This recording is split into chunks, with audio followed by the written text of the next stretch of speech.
So here's the solubility chart. This is more than the solubility chart in your book because I included the acid stuff in here also. So you'll notice down here I've got like an H plus and I have an OH, and there's some little things I put over here. There's an OH, there's an H plus. I have some comments in here. So I've combined all the acid, all the base, and all the solubility information in this one chart. Okay, so you see I've got this block. It's going to be covering up different parts of the chart. We're going to use it. This chart only works from the top down.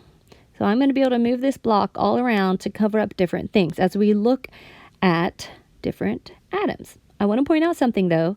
Do you see how the top of this chart is all positives? So is this row, that's all positives. If you go down, anything after that, that's negatives. You see negatives, negative, negative, negatives, all those negatives, right? Okay, that's important. We're going to check to see if these positives are there, and if they are, we're just going to stop. We're not looking any further. And if they aren't, then we're going to start looking for negatives. So that's how we're going to work. Let me show you this rule right here. It says use the chart and label which of these compounds are insoluble and add the label to them. So I got a whole huge list here for you just because I want you to be able to see how to do this. So always start at the positive side. That's the first part, right? So here's the positive side. So we have an NH4. That's the positive side. So we grab our thing right here. Is NH4 in there? No. Let's go down. NH4.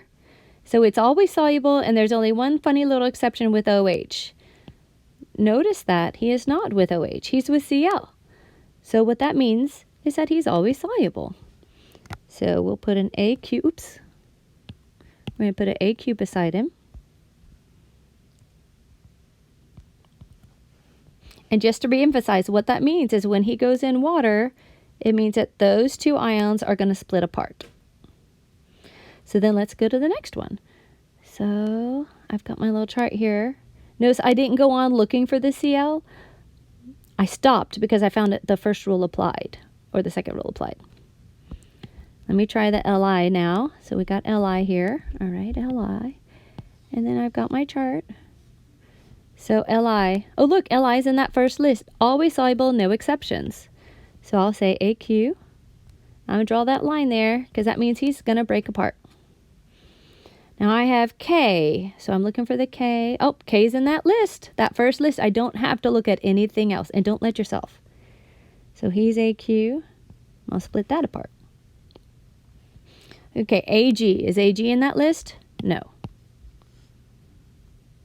Is NH? Nope, AG is not there. So everything else is negative. That means that the AG part didn't apply. We need to check the chlorine. So now we're looking for chlorines.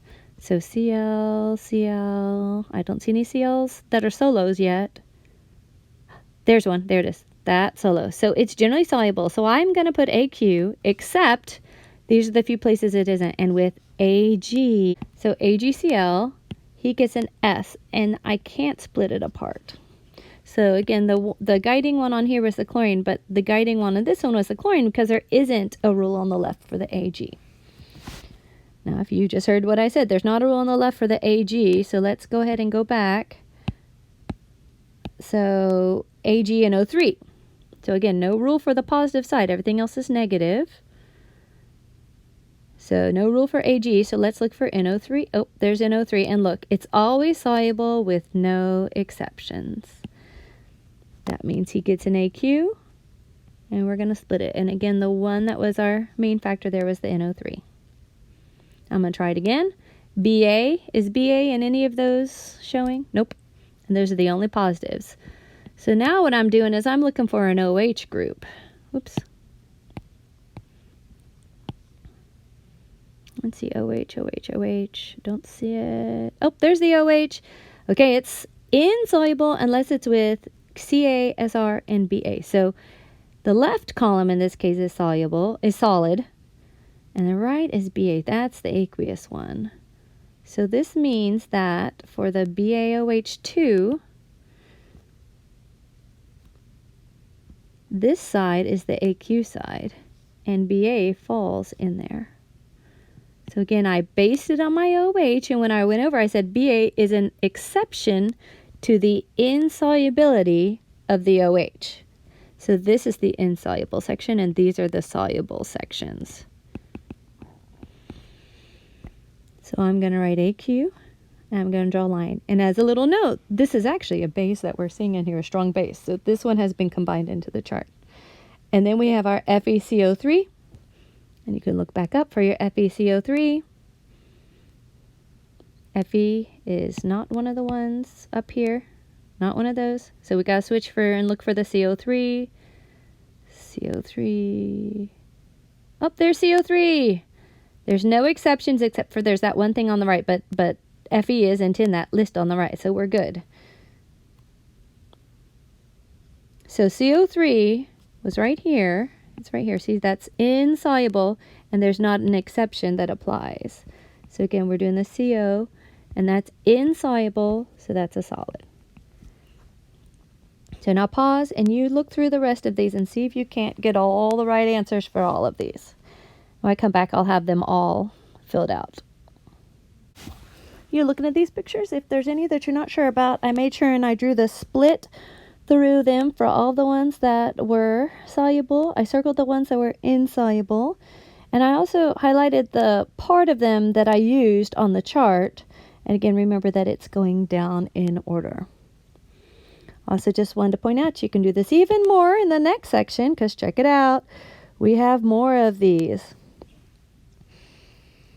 So I'm going to give you a chance to go ahead and work with these and also practice so that you're really good at these ones. All right, so if you look at these, I've got them indicated. One of the points of this is that you're supposed to see that most acids don't dissolve well in water. It's only a few of them that do. You'll notice it was on the chart. It all worked with the chart, so you could totally use that chart. And of course, you'll have the option to use the chart on the test. But if you noticed, I did put a square around the ones that broke into gases. Notice there's that whole section over the side that tells you that, hey, this one right here, it breaks into gases. And it also shows you right here and right here that those ones with the H will break into gases. That's in the presence of water, which everything is aqueous here. Now draw a line separating the positive and negative ions from the three remaining species. So these are the ones that do break apart. So he breaks apart, and he breaks apart. All right, so now I've gotten you to have a sense of the solubility chart to see acids will break apart sometimes, solids will break apart. You can see where they break apart. So here's the great news. Normally, we would expect you to use this and figure this all out on the test, but we're not including questions on the test that you have to use this. There are some questions in Newton where you have to use this, but you've had this practice, you should be good to go with this, okay?